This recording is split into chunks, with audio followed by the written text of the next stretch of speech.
At 4:17 this morning Eastern Time, the governor of the People's Bank of China held an emergency press conference. He did not smile. He did not take questions. He read a prepared statement in Mandarin that lasted exactly 93 seconds. And when the translation hit Bloomberg terminals across the world, every central banker, every finance minister, every economist who understands what is actually happening right now felt their stomach drop. Because what he announced was not a threat. It was a timeline, 72 hours. That is how long the world has to decide whether the United States dollar remains the global reserve currency or whether we are about to witness the largest financial restructuring in human history. If you care about what happens to your savings, your pension, your country, subscribe to this channel right now and turn on notifications because this clock is ticking and you need to understand exactly what is coming. Let me take you backwards through the chain of events that brought us to this moment because you need to see how fast this collapsed. 72 hours ago, the BRICS nations, Brazil, Russia, India, China, South Africa, concluded an emergency session that lasted 14 hours. What came out of that room was not a statement. It was a declaration of independence from the American financial system. They finalized the operational framework for what they are calling a parallel settlement system. Not a proposal, not a discussion paper, an actual functional alternative to the dollar that goes live Monday morning at market open. This represents 40% of global GDP announcing they are building an exit ramp from U.S. currency dominance. But that decision did not happen in a vacuum. 48 hours before the BRICS session, something else occurred that barely made the news because it was designed not to. The chief executives of 50 of the largest corporations on Earth held a confidential video conference. We know this happened because of a leaked email from the CEO of a major German automaker. The subject line of that email read, quote, "De-risking America, operational timeline."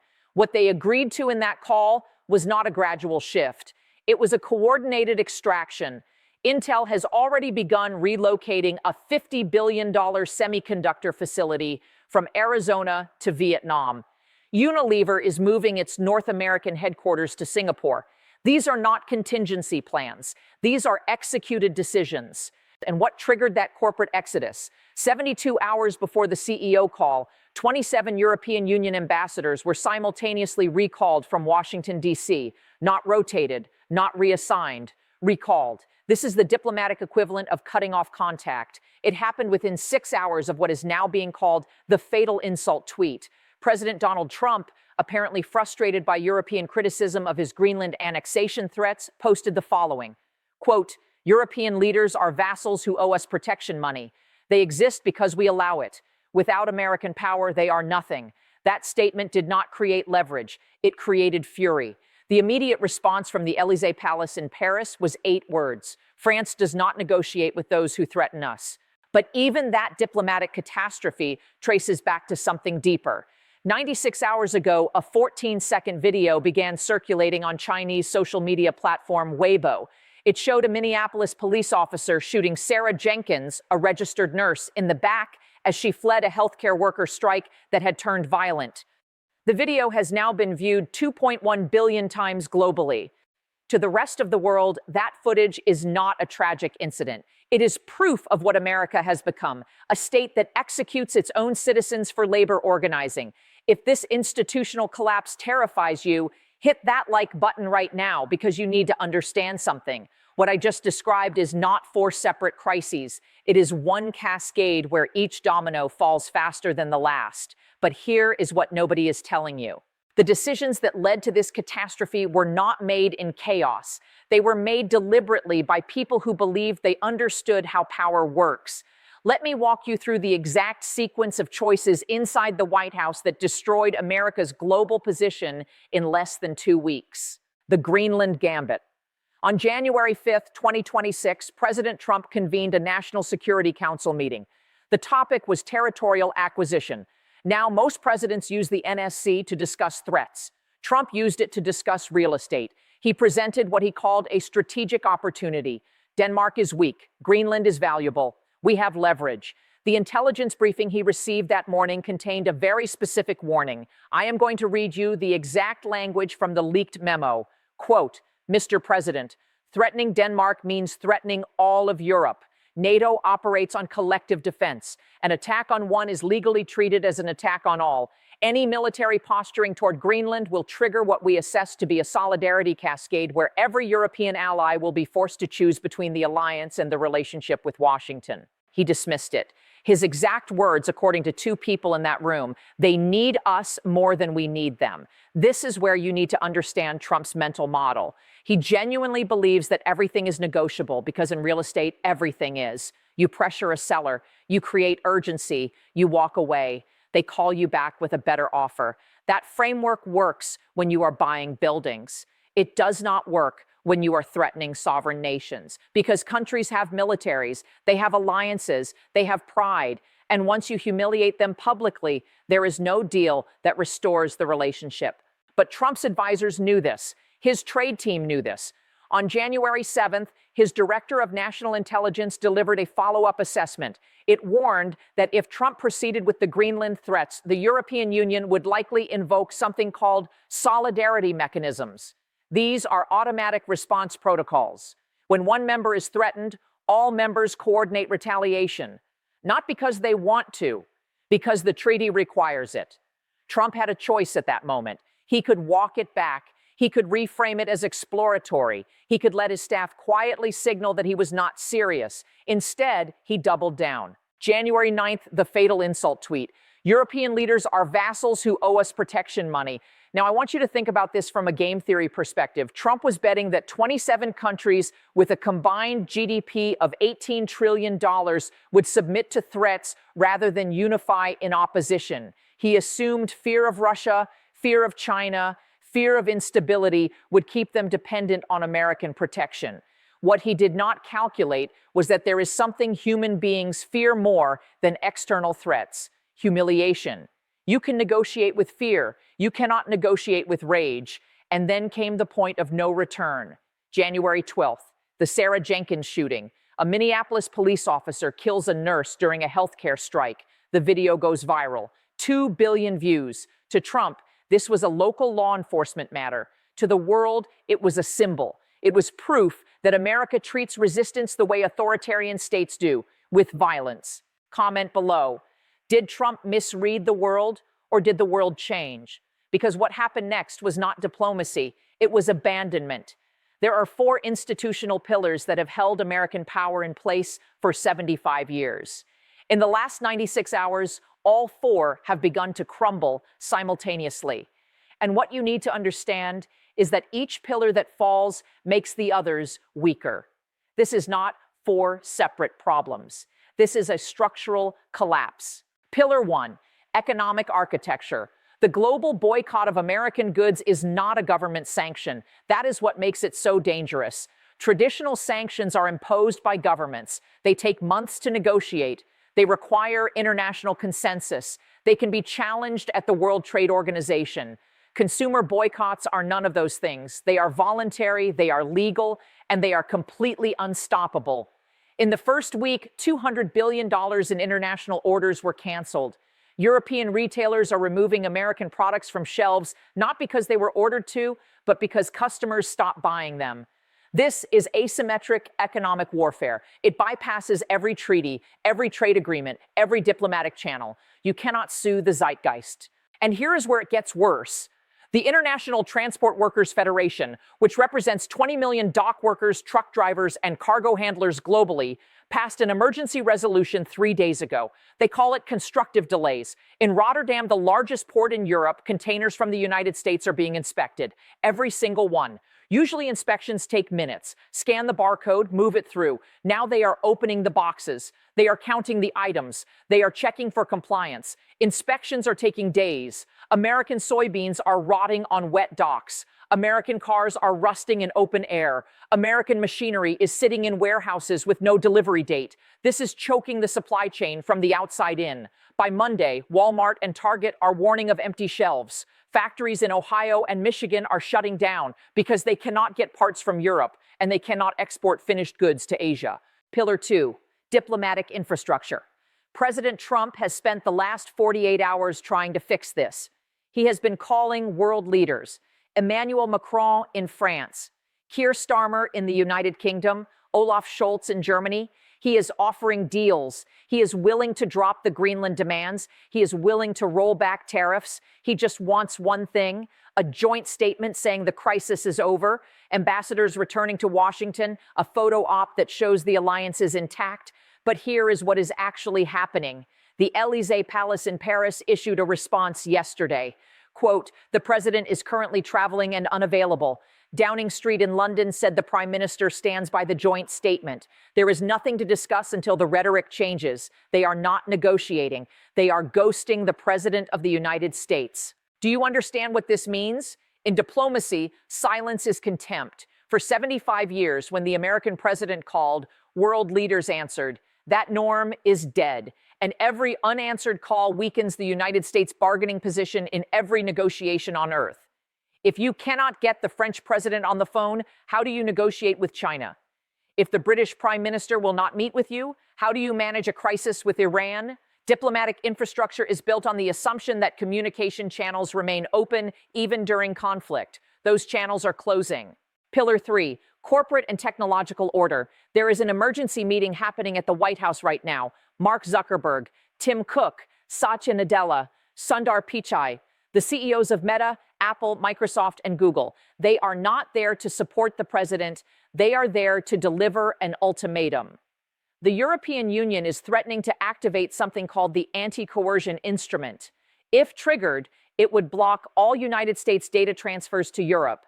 Facebook stops working in Germany. Google stops working in France. Microsoft cloud services go offline across the entire European Union. That is 30% of their revenue disappearing overnight. These CEOs are telling Trump, fix this crisis or we will tank the stock market ourselves to force your hand. And then there is Elon Musk, the man who helped engineer the Greenland strategy. This morning he posted a single meme on X, a sinking ship with one word, abandon. If Musk turns on Trump, the crypto community turns. The tech right turns. Trump loses his online army exactly when he needs it most. Pillar 4, social fabric. There are 9 million Americans living overseas right now. They are being refused service in restaurants in Paris and Tokyo. They are being evicted by landlords in Berlin and Barcelona who do not want American tenants. Their credit cards are being declined by merchants who have decided Made in USA includes the people. They are flooding United States embassies begging for help. But the embassies are paralyzed because there are no ambassadors to coordinate with host governments. Trump has abandoned his own citizens abroad, and their stories are flooding social media. I cannot buy food in Berlin because my card is declined. I was kicked out of my apartment in Madrid because the landlord saw the news. This is what it means to be a pariah state. Share this with someone who still thinks boycotts do not matter, because what I am about to tell you next is the part that keeps economists awake at night.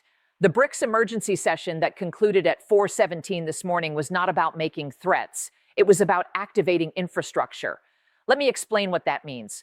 For the last 15 years, every time China or Russia talked about moving away from the dollar, it was theoretical. They had no alternative system that could actually handle the volume of global trade. So the threats were empty, the dollar remained dominant because there was no other option. That is no longer true. During the session, the 5 BRICS nations finalized operational protocols for something called mBridge. This is a cross-border payment platform that has been in development since 2019. It connects the central banks of China, the United Arab Emirates, Thailand, and Hong Kong. It has already processed $22 billion in test transactions. It works. And starting Monday morning, it goes live for oil settlements. Saudi Arabia has confirmed it will accept yuan payments for crude oil through the mBridge system.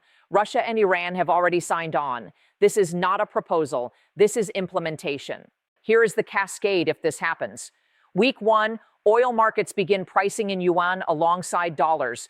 Week 2, other commodities follow: copper, steel, wheat. Week 3, demand for dollars drops because countries do not need them to buy energy anymore. Week 4, the dollar index begins falling. Month 2, inflation starts rising in the United States because our currency is worth less. Month 3, hyperinflation becomes a genuine risk. Month 6, we are looking at the end of dollar reserve status. And when that happens, America becomes Argentina. We lose the ability to print money and export inflation to the rest of the world. Our debt becomes unsustainable. The economy collapses. And inside the White House residence right now, sources describe a president who understands exactly what is happening. Donald Trump is not eating. He is pacing through the halls obsessively. He is staring at maps that show the boycott spreading in red zones across the globe. And he keeps asking the same question over and over. Why do they hate me? I made them rich. This is a narcissistic collapse in real time. The delusion that everyone loves him is colliding with the reality that everyone hates him. And when that collision happens in someone with access to nuclear weapons, the behavior becomes erratic and dangerous. Staff have reportedly limited his access to the football. They are removing anything that could be used impulsively. While America has been consumed by domestic chaos, the rest of the world has been building something we did not see coming. They have constructed a complete parallel infrastructure that does not need the United States. And the terrifying part is not that they built it. The terrifying part is that it already works. Financial infrastructure. The M-Bridge payment system I mentioned is not theoretical. It has processed $22 billion in cross-border transactions. It connects central banks in China, the UAE, Thailand, and Hong Kong. It settles in seconds. It costs almost nothing. It does not touch the dollar. Trade infrastructure. The Regional Comprehensive Economic Partnership, RCEP, is the largest trade bloc in human history. 15 Asia-Pacific nations, 30% of global GDP, zero American involvement. It has been operational since 2022. We just ignored it. Energy infrastructure. Petroleum contracts are not coming. They are here. Russia sells oil to China in yuan. Iran sells to India in rupees. Saudi Arabia is negotiating yuan-denominated deals as we speak. The petrodollar system that has anchored American power since 1973 is being dismantled in real time. Technology infrastructure. Huawei 5G networks are operational in 170 countries. American 5G is deployed in 30. We lost the infrastructure race and we did not even notice. Development infrastructure. The Belt and Road Initiative has invested over $1 trillion in 140 countries. Ports, railways, power plants. China is building the roads that connect the next century of global commerce. And those roads do not run through the United States. These systems were not built to threaten us. They were built because we became unreliable. And now that they exist, the world does not need us anymore. And here is where it gets worse. The United States itself is fragmenting. California and New York have opened direct diplomatic channels to the European Union. Governor Newsom sent a message to Brussels last week. Do not boycott California wine. We hate him too. We are watching the beginning of the end of the federal union. If the federal government cannot protect trade, states will negotiate their own survival. There is a historical parallel here that should terrify you.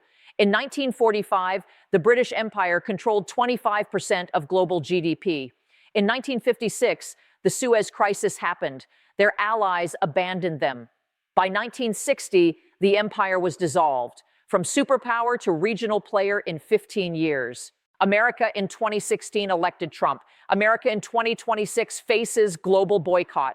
What does America look like in 2030? Because once this infrastructure is activated, once the world learns it can function without us, they will never come back. Let me trace the cascade one more time so you understand how we got here. One 14-second video of Sarah Jenkins being executed by police, 2 billion views, global disgust. The Make America Go Away movement begins. Diplomatic freeze, 27 ambassadors recalled. Corporate exodus, 50 CEOs agreed to de-risk America, consumer boycott, $200 billion in canceled orders, supply chain paralysis, and now currency crisis. BRICS activating parallel systems, 72 hours until it becomes irreversible. Here is the question nobody wants to ask. Donald Trump's actions triggered this, but American voters elected him twice. So now the world is punishing all Americans for one man's choices. Is that fair? Is collective punishment justified? Does it even matter if it works? Because here is the bitter irony. Trump promised to make America great again. He delivered Make America Go Away. This may be the greatest self-inflicted wound in geopolitical history. Monday morning, here is what we are watching for. Markets open 9:30 a.m. Eastern. Will there be a flash crash? BRICS announcement expected 8 a.m. Beijing time. Will they activate M-Bridge for oil settlements? European Union Emergency Council meeting 2 p.m. Brussels time. Will they formalize the boycott? And the biggest question, will Trump back down or double down? This is the meta question that will define the next decade. Can you boycott your way to regime change in a nuclear-armed democracy? We are about to find out. Subscribe right now. Monday will be historic. Hit that notification bell. I will go live the moment BRICS makes their announcement. Like this video if you want the financial breakdown next. Comment below. Can America recover from this? Share this with everyone who thinks geography still protects us. 72 hours. That is what we have left. I will see you Monday morning. God help us all.